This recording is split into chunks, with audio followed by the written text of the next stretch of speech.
Okay, so in this final part of the Politics Explained A-Level Politics essay writing course, we're going to have a look at 12 markers. And this particular video is focused on if your paper 3 is government and politics of the United States rather than global politics. The key thing to understand is that you have to answer two 12 marker questions in the exam. The first is an examine question, where you get a choice of two questions and you have to answer one of them. And the second is an analyze question, which you have to answer and you don't get a choice of. So we're going to first look at the examine questions and then look at the analyze questions afterwards. So what are you being asked about in these examine 12 markers? So the key thing to understand is that it's asking you about either the similarities or differences between a particular part of the political system in the United States and the United Kingdom, and it's a comparative question. That's really key. It's asking you to compare the UK and the USA, and that means that in your 3 paragraphs, we're going to go through the structure in a second, every single one of them should be comparative. So it might be something like examine the differences between the US Senate and the UK House of Lords. Examine the similarities between the policies of one main US political party and one main political party in the UK. Or examine the ways in which the methods used by US interest groups and UK pressure groups are similar. So all of these things you would have studied in UK government or politics and in US for your answering the 30 marks and source questions. So you'll have studied a lot of this content already. And here it's effectively, they want you to use it in a comparative way and really look at the differences or similarities between a particular aspect of the political system in the UK and the United States. And a key thing to understand as well is that AO3 isn't assessed. You're not being asked to evaluate in these questions. You're only being asked to bring in knowledge and analysis. And that analysis, crucially, is that comparative analysis, explaining how there are differences or how there are similarities. And that explains the different kind of wording of the question. It's examine the differences or examine the similarities rather than evaluate. They're not asking you to bring in any evaluation or bring in your own judgment. It's only AO1 and AO2 that are assessed. How to structure your answers to these questions then. So you need to select 3 clear points of difference or similarity, so 3 clear points in relation to the particular question, and write 1 short paragraph on each of them.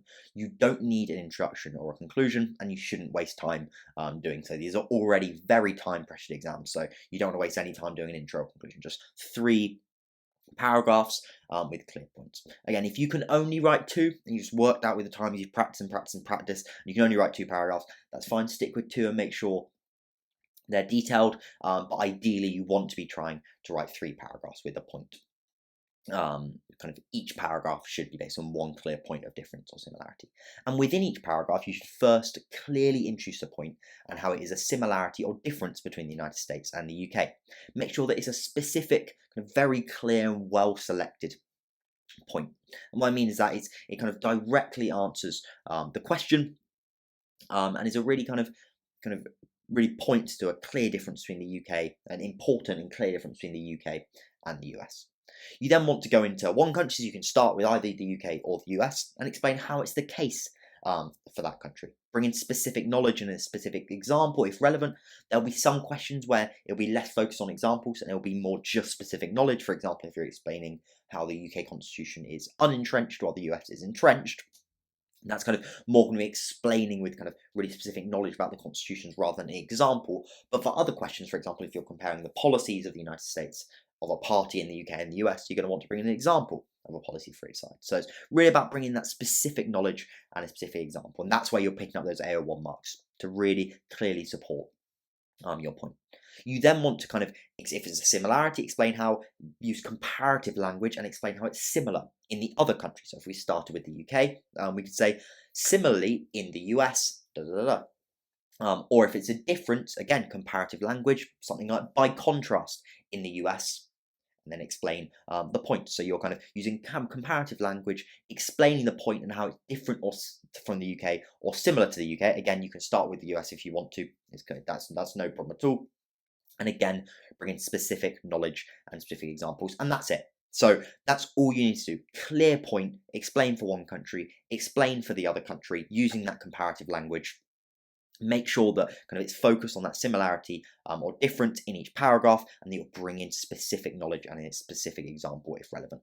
Doing well in the 12 markers isn't about being fancy or about adding anything else. It's about consistency and making sure you do so in every single paragraph. Do it well, have very clearly, well explained and well selected points, and bring in and build on them, support them well by bringing in specific knowledge for the United States and for the United Kingdom.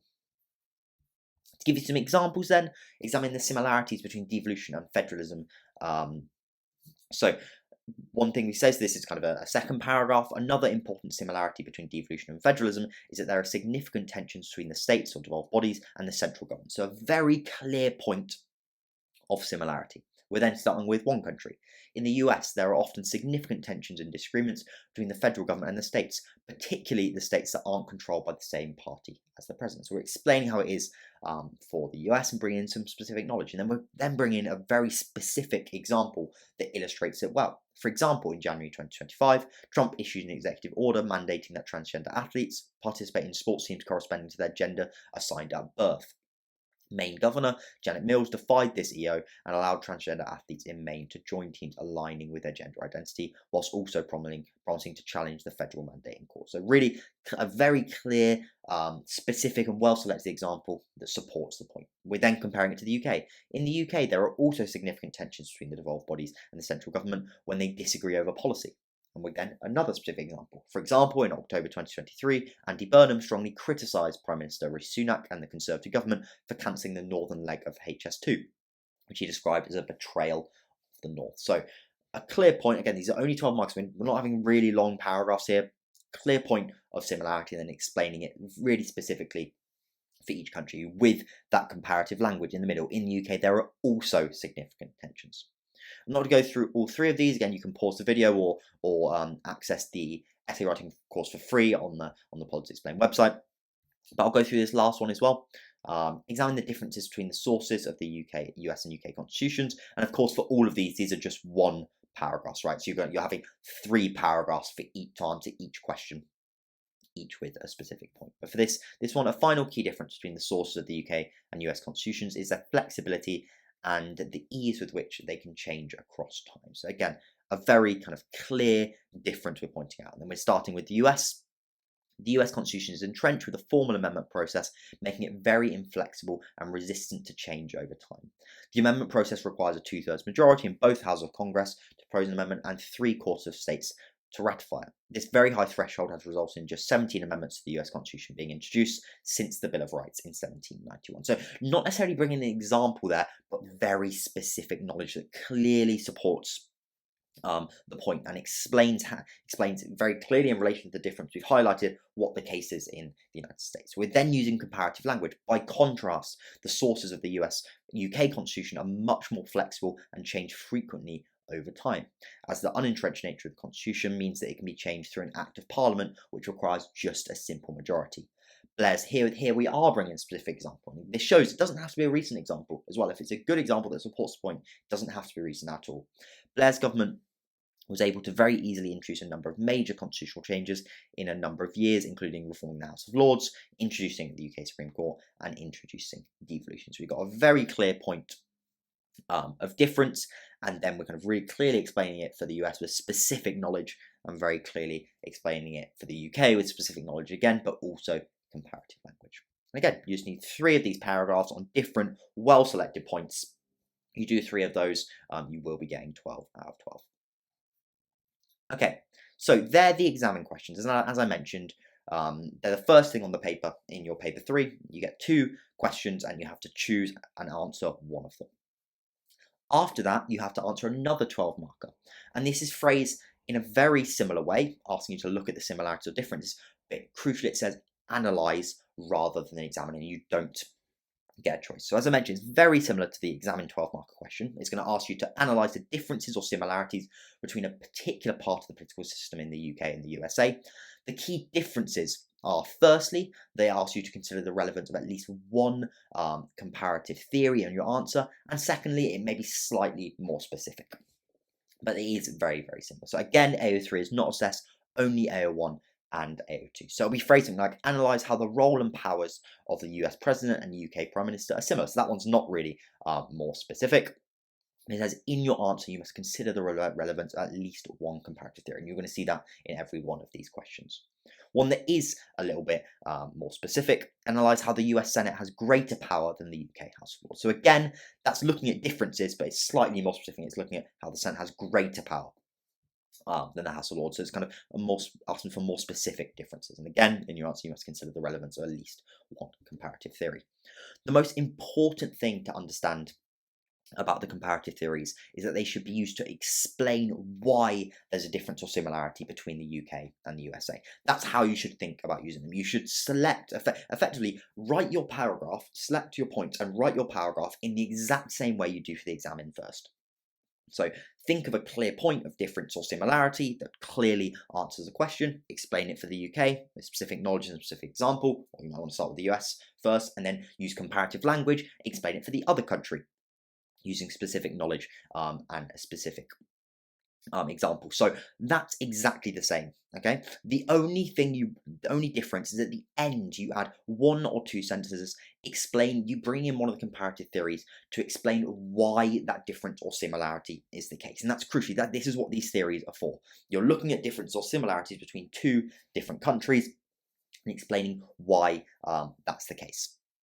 So why that difference or similarity is the case. So you do exactly the same as your examines, but add one or two sentences at the end of kind of two paragraphs. So you have to only do it in one of the paragraphs, but I recommend doing it in at least two, just to make sure in case you kind of mess it up for one of them, you're still picking up those marks, because you can be capped if you don't use the comparative theories. And obviously, if you're pushing for the A star, I'd recommend doing it in three if you have the time. But again, that's all about practicing your timings.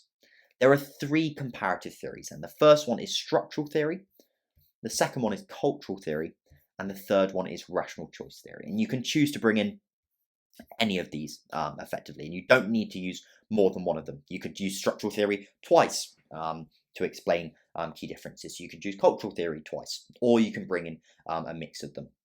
I'd say that for certain questions, you're just almost always going to use structural theory. Structural theory is probably the one you're going to use the most, but cultural and rational can be really useful as well.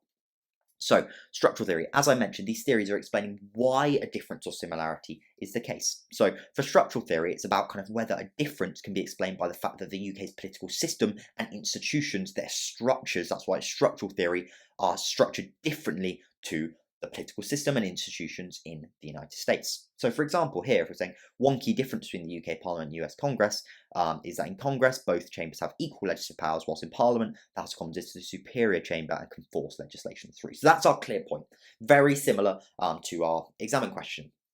And of course, in that paragraph, we're then going to be kind of explaining it for the UK and explaining for the US. But then at the end, you bring in the theory. And you can say, for example, this difference can be explained by structural theory, as the US Constitution sets up a comprehensive system of checks and balances to ensure that there are multiple vetoes before legislation is passed, so that no one branch becomes too powerful. By contrast, the UK Constitution has the fusion of powers and a focus on parliamentary sovereignty rather than the checks and balances. And since the Parliament Acts, this sovereignty over legislation is now held by the House of Commons. So we've before this, we would have kind of had that point at the top, introduced the detail, but here we're really explaining why that difference is the case. And it's structural because it's the difference between the separation of powers, the structure of the separation of powers that the US Constitution is based on, compared to the fusion of powers, which is a different kind of structure that the UK's political institutions are based on. So we've got another example of a difference there, but I'm going to go down to the similarity. So if we're bringing in structural theory for a similarity, it's whether the similarity can be explained by the fact that the UK's political system and institutions are structured in a similar way to the United States. For example, if we go to this one at the bottom, one key similarity is that the effectiveness of interest groups in the US and pressure groups in the UK is that they can both use legal challenges to achieve their goals. So this is, of course, in relation to a question asking us about the similarities between pressure groups or interest groups in the UK and the US. So that's our clear point, the exact same way we'll be doing in those exams. Again, we'll be explaining it for the UK and the US, and then at the end we want to bring in the structural theory to explain why that similarity is the case. So this similarity can be explained by structural theory, as in both countries the legal system is the key way for citizens and interest groups to challenge laws they disagree with, and the judiciary is a neutral arbiter that can protect the constitution um, and law if government actions or legislation have broken them. So that's really, really key. We're explaining how there's a this kind of similarity in how interest groups can operate in the United States and the UK is explained by similar structures, because in both countries they've got a similar political structure of the status of the judiciary. The next theory you could bring in is cultural theory, and this is effectively for a difference, looking at whether a difference can be explained by the fact that the UK is culturally different from the United States, including that it has different attitudes or potentially different historical development, which can lead linked into different cultures. Again, if it's a similarity, it's effectively can this similarity be explained by the fact that the UK is culturally similar to the United States, and that will often be similar attitudes that it has. So, to give you an example of the difference, we could use it for a point such as one key difference between the natures of the UK and US constitutions is that the UK constitution is unentrenched, while the US constitution is entrenched. We're going to then you explain it. I'm going to give you some examples of these analysed paragraphs at the end through the UK and the US, and we might at the end bring in the theory here. This difference can be explained by cultural theory.